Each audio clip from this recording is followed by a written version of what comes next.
ആളുകളുടെ മാനസികാവസ്ഥ വളരെ മാറിക്കൊണ്ടിരിക്കുകയാണ്. ഈയിടെ സിനിമയിൽ അറിയപ്പെടുന്ന ഒരു ടെക്നീഷ്യൻ അയാളുടെ കരിയറിന്റെ പീക്ക് ടൈമിൽ ആത്മഹത്യ ചെയ്തു. വലിയ ആളുകൾക്ക് ചെറിയൊരു കാര്യം പോലും താങ്ങാനുള്ള കരുത്തില്ല എന്നാണ് നമുക്ക് ഇതിൽ നിന്നും മനസ്സിലാവുന്നത്. കുട്ടികളുടെ കാര്യമാണെങ്കിൽ പിന്നെ പറയാനുമില്ല.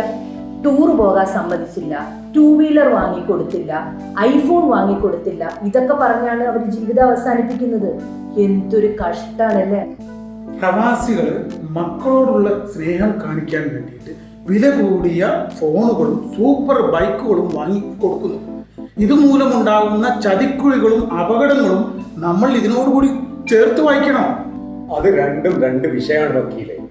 സ്നേഹക്കൂടുതൽ കൊണ്ട് മക്കൾക്ക് ബൈക്ക് വാങ്ങിക്കൊടുക്കുക എന്നുള്ളത് സ്വാഭാവികമാണ്. പക്ഷേ അതിലും വലിയ അപകടം എന്ന് പറയുന്നത് പ്രവാസികളുടെ മക്കൾ കാശ് കൊടുത്ത് കഞ്ചാവും മയക്കുമരുന്നും അതിനടിമപ്പെട്ട് ആത്മഹത്യ ചെയ്യുക എന്നുള്ളതാണ്. അതിന് ആര് ഉത്തരം പറയും? എല്ലാവർക്കും അവരുടെ മക്കൾ വലുതന്നെ. നമ്മൾ ജീവിക്കുന്നത് തന്നെ അവർക്ക് വേണ്ടിയിട്ടാണ്. അതുകൊണ്ടാണ് എത്ര കഷ്ടപ്പെട്ടാണെങ്കിലും അവർ ആവശ്യപ്പെടുന്നത് നമ്മൾ മേടിച്ചു കൊടുക്കുന്നത്. ശംസു, മാതാപിതാക്കൾ അവരുടെ ആരോഗ്യവും ആയുസ്സും ആഗ്രഹിക്കുന്നുണ്ടെങ്കിൽ അവരോട് കൂടെ സമയം ചെലവഴിക്കുകയും അതുപോലെ തന്നെ അവരെ കെട്ടിപ്പിടിച്ചും സ്നേഹപ്രകടനം നടത്തലുമാണ് ചെയ്യേണ്ടത്. അതുപോലെ ഇത്തരം വസ്തുക്കൾ അവർക്ക് ആവശ്യമാണ് എന്നുണ്ടെങ്കിൽ അതിന്റെ ചതിക്കുഴികളും അപകടങ്ങളും അവർ പറഞ്ഞ് ബോധവാന്മാരാക്കി നമ്മൾ ഉത്തരവാദിത്തമാണ്. നമ്മൾ വളർന്ന സാഹചര്യമല്ല ഇപ്പോഴുള്ളത്. നമ്മളുടെ മക്കളോട് നമ്മൾ വളരെ കഷ്ടപ്പെട്ടാണ് പഠിച്ചത്, മൈലുകളോളം സ്കൂളിൽ പോയിട്ടാണ് പഠിച്ചത് എന്ന് പറഞ്ഞാൽ അവർ പറയും അത് നിങ്ങളുടെ വീട്, നിങ്ങൾ അനുഭവിച്ചു.